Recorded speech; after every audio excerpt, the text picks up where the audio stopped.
Caitlin Clark was assaulted yesterday in her very first playoff game in the WNBA. We've seen the animus directed at Caitlin Clark all year. Ever be the biggest star in American sports was assaulted 2 minutes into the game on a dirty play with one of these women with these long fake fingernails that stabbed her in the eye. But damn it, in the first 2 minutes of this game, this Dejanay Carrington stabbed Caitlin Clark with her fingernails right in the eye. Picture this. The most hyped rookie in WNBA history steps on the court. Fans are going wild, but by the end of the game, they're ready to quit on the whole league. What went so wrong? Let's dive into the Caitlin Clark drama that's tearing the WNBA apart. Before we move on, I'd like to ask you a small favor.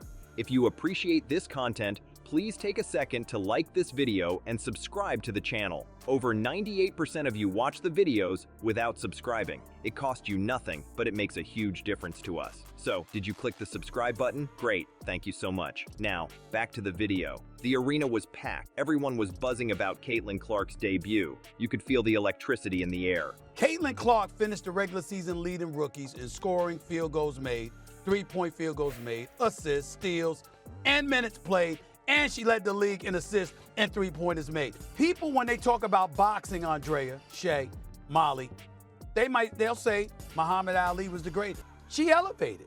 She seemed to thrive. The second that we talked about her needing to be on Team USA, obviously all of us weren't in agreement with that. Fans were sure they were about to witness history, and they did, just not the kind they wanted. Clark scored 20 points. Not bad, right? But here's the kicker. She also had 10 turnovers. That's a record for a debut game. Yikes! Suddenly, fans were asking some tough questions. Did we overhype Clark? Is the WNBA dropping the ball? And trust me, this drama is just getting started. You won't believe what happened next. Think Clark's debut was rough? Wait till you hear about the refereeing disaster. It was so bad, some fans are threatening to quit watching the WNBA altogether. What exactly went down on that court? Let's talk about the refs for a second. You know how in some games, you barely notice them? Yeah, this wasn't one of those games. The officials were front and center, and not in a good way. Fans were losing their minds over how Clark was being treated on the court. It was like watching a rookie get thrown to the wolves without a whistle in sight. Imagine this. Clark's driving to the basket, she's got that fire in her eyes, and bam, she gets hit hard. No call. The fact that the Michael Jordan of the WNBA was assaulted has a black eye during the second half of the game because Dejanay Carrington stabbed her with her fingernails in the eye. Dejanay has a history with Caitlin Clark, like many of these girls in the WNBA, but she's at the top of the list along with Kennedy Carter in Chicago and Angel Reese. That's not a natural act of you contest a shot and then all of a sudden your hand turns downwards and straight into the eye of the biggest star in the WNBA. The crowd goes wild, and not in the "we love this game" kind of way. We're talking full-on, "are you kidding me?" chaos. And it wasn't just once or twice. All game long, Clark was getting knocked around like a pinball, and the refs were acting like they left their whistles at home. You know what's even crazier? Social media exploded. WNBA fans were not having it. They were posting, tweeting, sharing clips of missed calls faster than Clark can sink a three-pointer. And get this, some fans were so angry, they were threatening to stop watching the league altogether. That's how bad it was. Picture your Twitter feed filled with angry face emojis and all-caps rants about how the WNBA is ruining its own future. Fans were saying things like, "If they can't protect their star players, what's the point?" And "I'm done with this league if they can't get their act together." It was a full-on meltdown. And just when you thought things couldn't get any worse,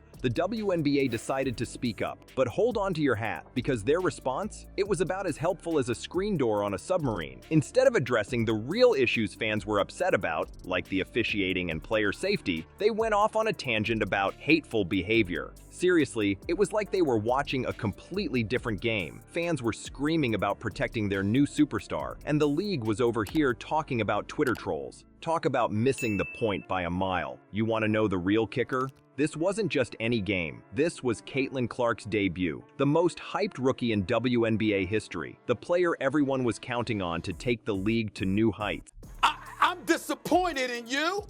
And Molly, I'm disappointed in you. Molly, what's up? You're sitting up because here's where I'm at, Molly. Where all the ladies at?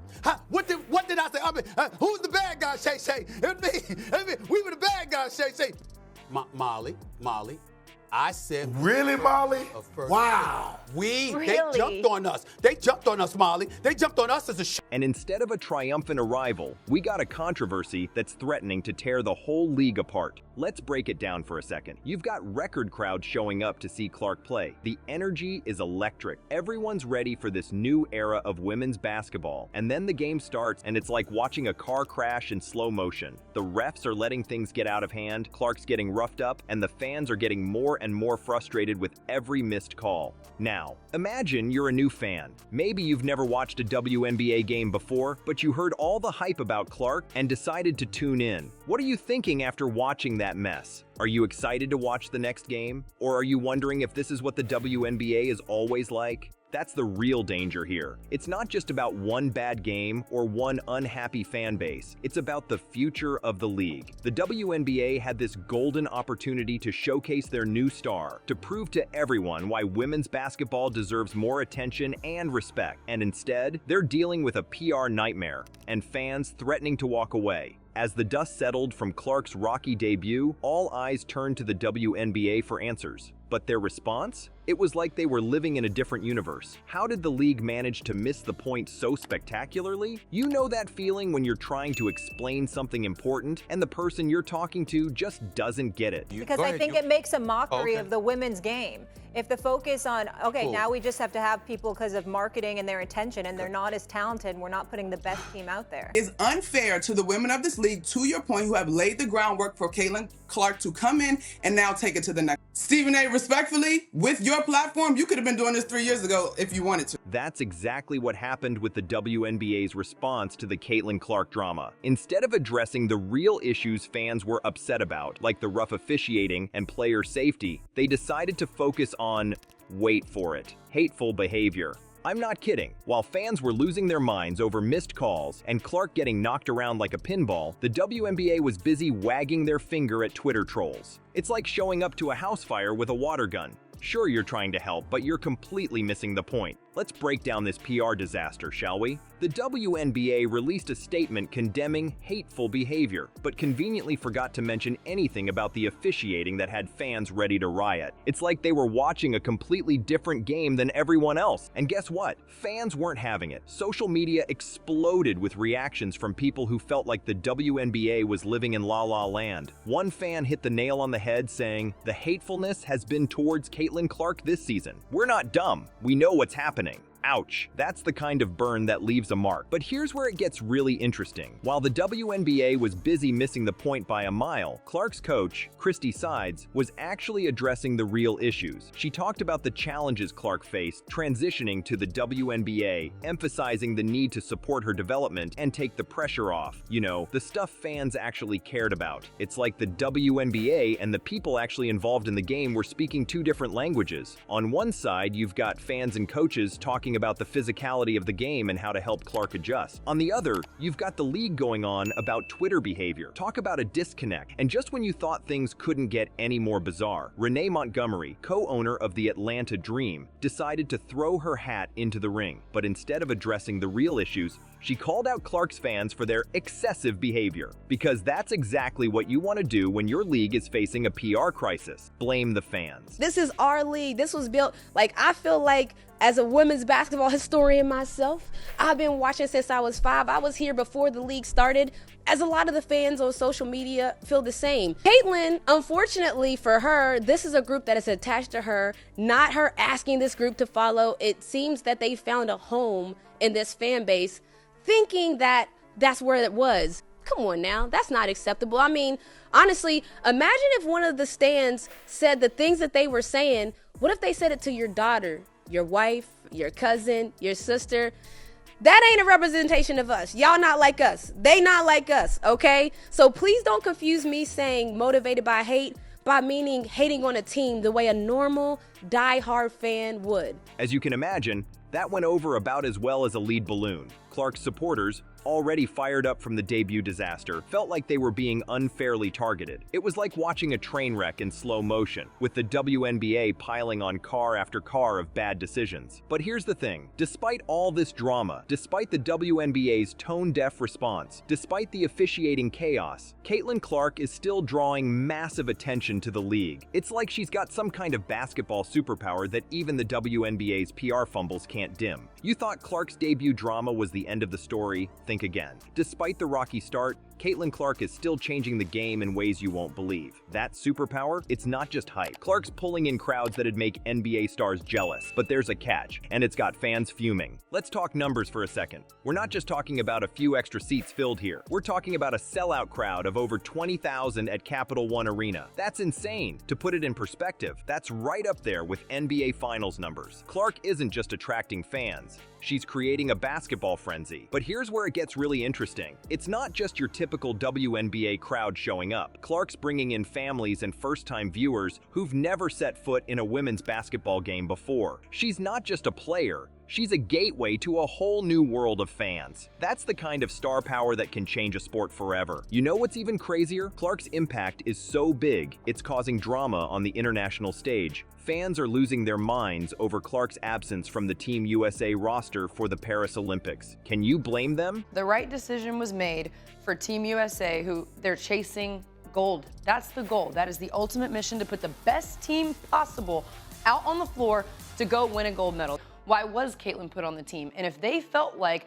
their only answer was going to be based on marketing, or their best answer or their best reason was based on marketing, when the committee was thinking about putting this team together, they considered what Jen Rosati's answer would be when asked why was Caitlin put on the team. Imagine having the hottest new talent in basketball, and she's not suiting up for your country. It's like leaving your best player on the bench during the championship game. But hold up, before you think it's all sunshine and rainbows, there's a twist. Clark missed a crucial training camp because of her college basketball commitments. It's like she's caught between two worlds, the college star she was and the pro sensation she's becoming. And fans are caught in the middle, wondering if they'll get to see their new favorite player on the biggest stage in sport. This Olympic drama isn't just about one player missing out. It's got people questioning everything. How would Clark have changed Team USA's game? She hasn't had an off-season to train at the professional level. She's been playing basketball since November. We've seen what the physicality. Caitlin is having an amazing rookie season. I commend Caitlin for what she's been able to do as a rookie. No, Caitlin is being excluded because she hasn't participated in any camps the way other rookies that were included on Team USA for the women's basketball side participated in a camp. Other rookies had USA experience. She hasn't been a professional very long, and you have to imagine every other country that's paying attention to women's basketball in the United States knows about Caitlin, and they would try to go out her times 10. What kind of buzz could she have brought to women's basketball on the global stage? It's like everyone's playing the what-if game, and Clark's at the center of it all. But here's the thing, even with all this drama, even with the rocky start and the Olympic disappointment, Clark's still proving she's a game changer. NPR hit the nail on the head when they said Clark's name and presence are pivotal in attracting new audiences to women's basketball. She's not just a player, she's a phenomenon. Think about it. After that rough debut, after all the referee drama and the WNBA's PR fumbles, Clark's still packing arenas. She's still the talk of the town. Caitlin Clark has brought an unprecedented level of interest and excitement to our game, and we are thrilled to be able to bring that to the world stage. Played on elite teams, and I know this might not be your area as far as Caitlin Clark's, and that's fine. But listen, how important is team chemistry? I think team chemistry is definitely important. Because the world's getting better. Like, just to be like, oh, they're good enough, they can sacrifice what they feel like would be the best team because they're already good enough is the most mediocre approach to chasing a goal. Why would you not put together? That's not just talent, that's star power. It's like she's got this gravitational pull that even the league's missteps can't mess with. And let's be real for a second. The WNBA needs this kind of excitement. They need players who can fill seats, get people talking, and bring in new fans. Clark's doing all of that, and she's just getting started. It's like watching the birth of a new era in women's basketball. But here's where it gets tricky. The league's got to figure out how to handle this Clark effect. They've got this superstar on their hands who's bringing in record crowds and new viewers. But they've also got to manage expectations, deal with the pressure, and make sure they're supporting Clark and other rising stars. Wow, what a roller coaster ride for Caitlin Clark and the WNBA. From that crazy debut with 10 turnovers to packed arenas and Olympic drama, it's been wild. But you know what? Even with all the mess up, Clark's still bringing in crowds like nobody's business. Here's the thing, Clark's not just a player, she's a game changer. She's got families and first-timers showing up to games. That's huge for the WNBA. But the league's gotta step up. They can't keep dropping the ball with bad refs and tone-deaf responses. So what's next? We've got to keep supporting stars like Clark, but also demand better from the WNBA. They need to listen to fans and protect their players. How can you help shape women's basketball's future? Maybe it's time to make some noise and let the league know what you want to see.